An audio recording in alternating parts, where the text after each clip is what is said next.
Nuit Blanche. La Nuit Blanche. Avec Hugo Radio.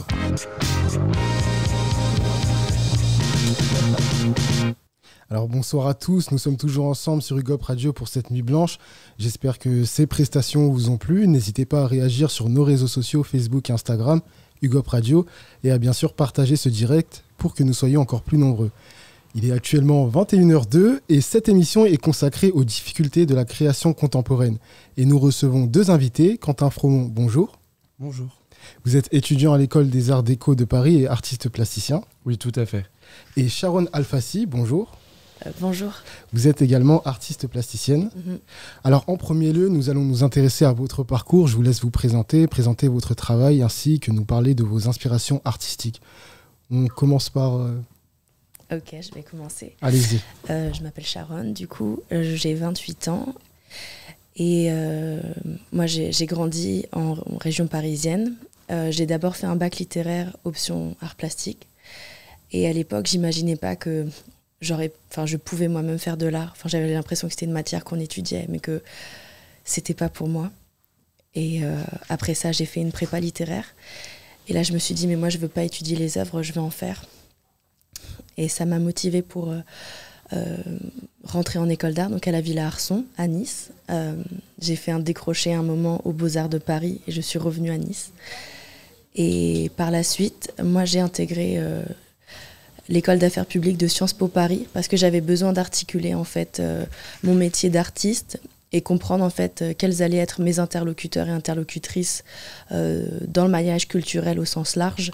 Et j'avais besoin d'avoir en fait, on va dire les deux versants, la création et puis l'aspect plus politique de ce qu'était le monde culturel. Allez-y, à vous, Quentin. Donc, du coup, je m'appelle Quentin, j'ai 24 ans et j'ai commencé à faire de l'art dès le lycée en art appliqué. Du coup, je me suis directement spécialisé et ensuite j'ai fait 3 années en design graphique parce que je ne savais pas réellement si je voulais faire de l'art ou si je m'intéressais juste aux arts visuels de manière générale. Et après la licence, du coup, je suis rentré aux Beaux-Arts à Nice, dans du coup, la même école que Sharon, mais on ne s'est pas croisés, où j'ai fait 1 année. Et finalement, je me suis redirigé à Paris, donc aux Arts Déco, où je suis actuellement en dernière année pour me spécialiser dans la photo et la vidéo.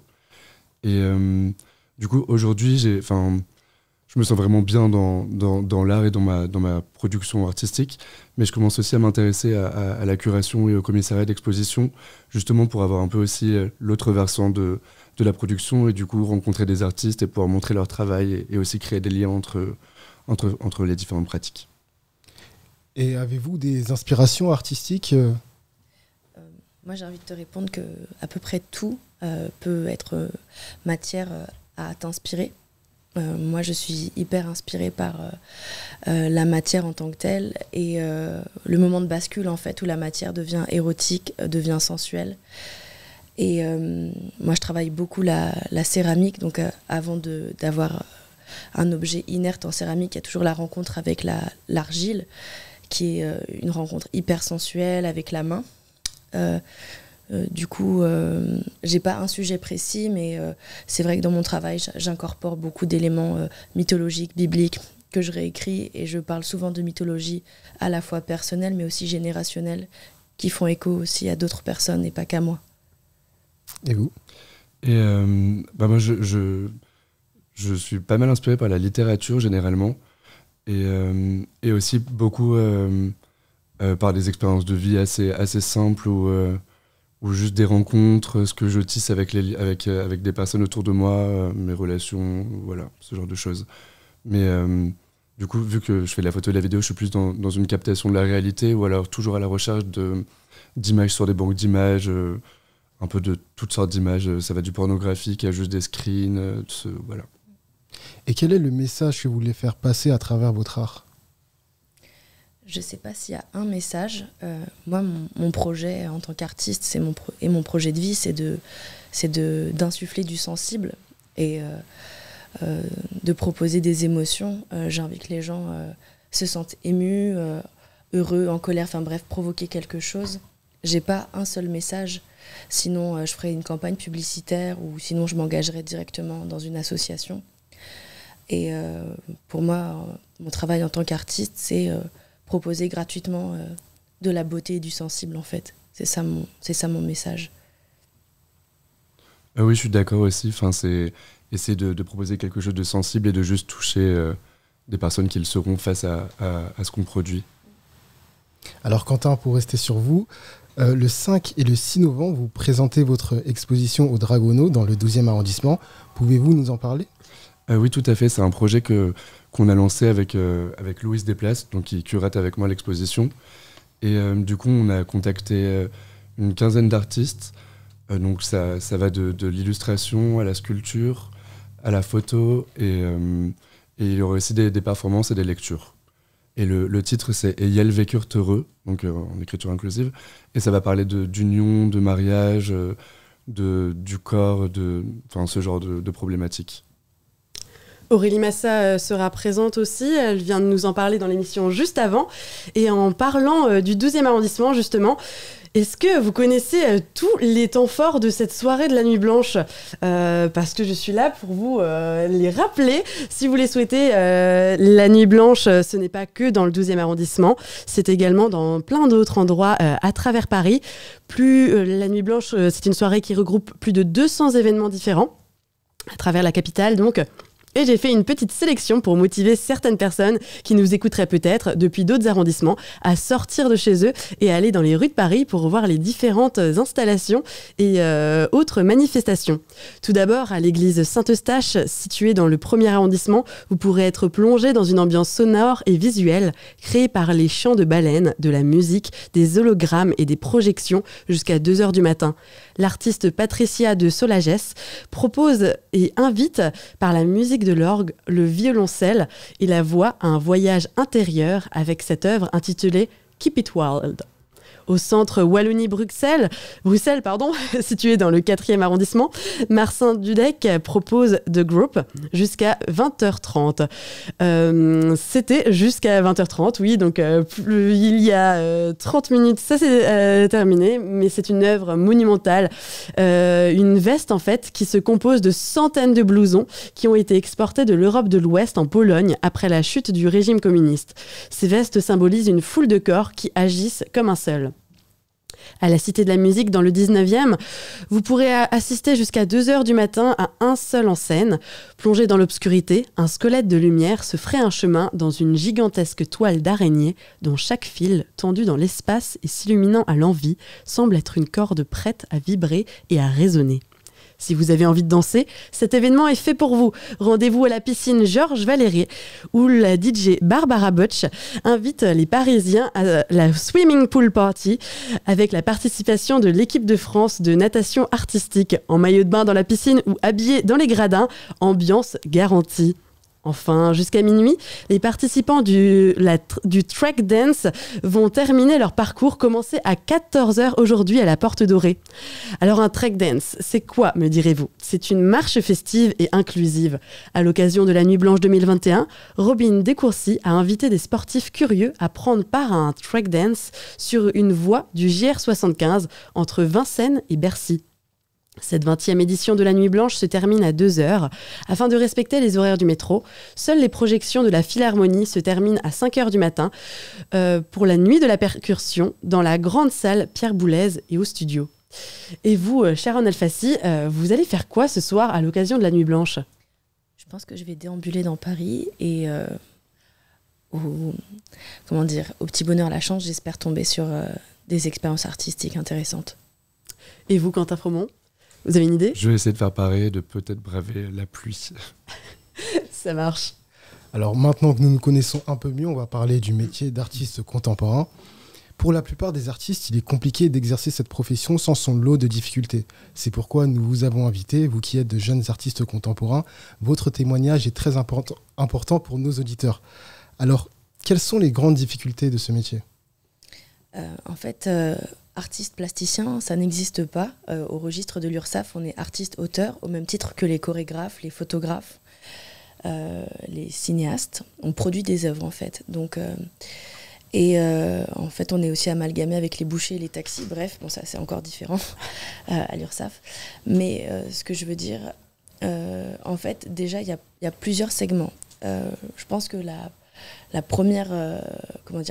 premier point important, ça va être la question de l'économie des artistes. comment en fait on finance son travail, parce qu'on n'a pas de patron en fait, vu que nous sommes des travailleurs indépendants. Donc dans quelle économie s'inscrire. Et ensuite, il y a plusieurs difficultés qui vont se superposer. C'est un millefeuille. Ensuite, où se concentrent les activités culturelles. Si vous êtes un artiste et que vous habitez dans un lieu-dit ou dans un village reculé, effectivement, votre exposition ou le dynamisme du maillage culturel à tel endroit, il n'est pas le même que si vous habitez au cœur de Paris. Enfin, il y aura aussi un point important à soulever, c'est celui de quelle classe sociale vous venez. En fait, si vos 2 parents sont des travailleurs précaires, il y a peu de chances qu'ils vous financent après vos études et vous payent un logement pour que vous puissiez ensuite être au RSA et devenir artiste, et on verra si ça marche ou pas.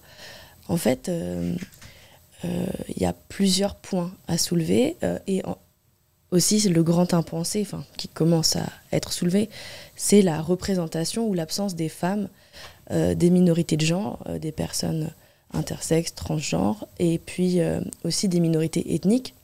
On va pas se mentir, en fait, le haut du pavé dans l'art contemporain, ça reste essentiellement des hommes hétéros cisgenres blancs, même si ça a l'air d'être impensif, c'est une réalité. Et 67% des artistes, des diplômés d'écoles d'art en France en 2019 étaient des femmes, et pour autant elles disparaissent une fois qu'elles arrivent sur le marché de l'art et dans le monde de l'art contemporain. Donc il y a un vrai problème de où sont les femmes et où sont même les jeunes artistes une fois qu'ils sont diplômés, est-ce qu'ils s'orientent vers des métiers alimentaires et ils abandonnent leurs aspirations artistiques. Et pour celles et ceux qui peuvent se permettre de continuer à ambitionner ce rêve, quelles sont les conditions matérielles qui permettent l'émergence de ces artistes. Et vous qui êtes toujours étudiant et artiste en même temps, comment vous faites pour concilier ces 2 vies, justement ? Pour l'instant, on va dire que vu que c'est un temps d'école, un boulot alimentaire va suffire pour la moitié des étudiants. Et c'est surtout penser après, étant donné que je suis en master, c'est vraiment penser les années qui vont arriver, donc la sortie d'école. Et c'est là où il va falloir essayer de penser notamment au boulot alimentaire, aux sources de revenus possibles, aux prix, résidences, bourses qui sont proposées aux artistes, mais qui sont de plus en plus demandées. Et je pense que depuis qu'il y a eu le confinement en 2020, nombreux artistes ont vraiment commencé à éplucher tous les sites comme le CNAP qui propose justement toutes les résidences qui sont possibles, et donc il y a de plus en plus de demandes et de moins en moins de personnes prises. Donc c'est tout ça à commencer à penser. Et est-ce que toutes ces conditions rajoutent une pression à votre travail, puisque vous devez, je pense, vous démarquer des nombreuses personnes qui sont dans votre cas ? Après, moi je crois vraiment que avant la guerre de tous contre tous, ce qui nous sauvera, ce sera l'esprit d'entraide et de communauté. Et je pense qu'en tant qu'artiste, on fera date en tant que génération ou membre de tel groupe ou tel groupe. Et la pression, elle est là effectivement, mais c'est pas une pression forcément vis-à-vis des pairs. C'est plutôt des générations qui nous précèdent. C'est aussi... par exemple, si vous êtes un enfant issu de classe populaire, c'est aussi une pression par rapport à vos parents, en fait, parce que pour beaucoup de parents, par exemple, issus de couches populaires, c'est impensable d'avoir un enfant diplômé à Bac+5 qui se retrouve, après ses études, à demander le RSA ou à vivoter de petit boulot en petit boulot, parce que ce métier d'artiste-auteur n'est pas reconnu à sa juste valeur et qu'il n'y a pas de, entre guillemets, débouché pour un travail qui est avant tout un projet de vie ou une aspiration. Nous, il n'y a pas d'employeur en tant que tel. Personne vient nous chercher. Et en même temps, paradoxalement, il y a beaucoup de start-up, beaucoup d'écoles de commerce qui font du design thinking, du creative thinking et ce genre de cours en s'inspirant des méthodes artistiques pour proposer justement une pensée de l'art appliquée au business, parce qu'on se rend compte qu'aujourd'hui, pour inventer le monde de demain, il ne suffit pas juste de faire des tableaux Excel, mais il faut inventer des formes, et les personnes qui savent mieux le faire, ce sont les artistes. Vous avez quelque chose à rajouter ? Pas du tout. Quel conseil donneriez-vous aux jeunes artistes qui nous écoutent ce soir ? Croire en soi. Oui, et s'accrocher, du coup, est vraiment... Aussi, moi, mon conseil, c'est de regarder des biographies d'artistes qui vous touchent. Je pense que ça fait du bien en fait de se rappeler que Séraphine de Senlis, elle a été femme de ménage toute sa vie, que Lady Gaga, elle a bossé dans un cabaret pour pouvoir ensuite se payer ses heures d'enregistrement dans un studio. Je pense qu'en fait, surtout après l'école d'art où on est en groupe, on se retrouve seul en fait. Vous retrouvez seul face à vos fiches URSAF, etc., etc. Je parle beaucoup d'administratif, mais parce que vraiment c'est un point important dans la gestion de votre auto-entreprise. Et en fait, se raccrocher aux personnes qui vous ont motivé à devenir artiste, ou lire la biographie de Verlaine ou Rimbaud, que sais-je, ça vous fait du bien de savoir que Flaubert travaille dans une administration en province. Maupassant, il était petit agent de la fonction publique au ministère de l'Éducation. Moi, ça me rassure en fait de me dire qu'il y a des gens qui ont fait des grandes œuvres, qui ont commencé dans des boulots absolument pas reluisants ou pour lesquels on n'imagine pas qu'ils avaient aussi ce job alimentaire. Et ça rassure en fait de se dire on peut y arriver. On va y arriver parce qu'en fait, on a quelque chose à dire et à partager. Et s'il faut que ça passe par 10 ans, 20 ans, 40 ans de job alimentaire, quel qu'il soit, on peut quand même le faire. Est-ce qu'il y a donc des structures ou des associations pour que les jeunes artistes puissent s'entraider après Alors, des associations, oui, tout à fait. Moi, par exemple, je suis membre de l'association contemporaine qui promeut en fait l'inclusivité et l'égalité des genres dans le monde de l'art contemporain spécifiquement, en ayant fait le constat qu'il y avait vraiment une inégalité dans la représentation des genres dans l'art contemporain. Il y a des syndicats aussi d'artistes-auteurs qui du coup sont des leviers de contre-pouvoir pour ensuite discuter avec le ministère de la Culture directement. Est-ce que toi, tu as des idées, Quentin ? Oui, je pense que l'idée du collectif, créer des collectifs ou rentrer dans des ateliers d'artistes partagés, c'est hyper important justement quand on commence sa carrière pour pas se retrouver seul justement et continuer d'impulser une dynamique et une force de groupe. C'est ça. Moi, je fais également partie d'un collectif d'artistes qui s'appelle et d'un lieu qui s'appelle le Wonder. Et en fait, la communauté permet aussi d'entamer un dialogue avec les pouvoirs publics pour négocier des lieux, pour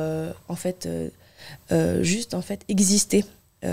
Seul, c'est beaucoup plus compliqué d'avoir de l'impact. À 70, comme on l'est actuellement, c'est un dialogue qui est beaucoup plus facile à entretenir. Et quels sont vos projets dans le futur ? On va commencer par vous, Sharon. Alors moi, je participe au Salon de Montrouge, qui est le salon de la jeune création contemporaine, au mois d'octobre. Le vernissage sera le 21 octobre, un jeudi soir. Et vous ? Et moi, du coup, j'ai préparé mon diplôme et je vais partir quelques mois à Athènes pour pouvoir développer mes préoccupations et le présenter en juin. Eh bien, merci à vous. Merci à vous, UGOP Radio. Merci. On vous souhaite le meilleur pour la suite et on espère vous revoir une prochaine fois quand vous voulez. Avec plaisir. UGOP Radio, la radio de proximité du 12e à Paris.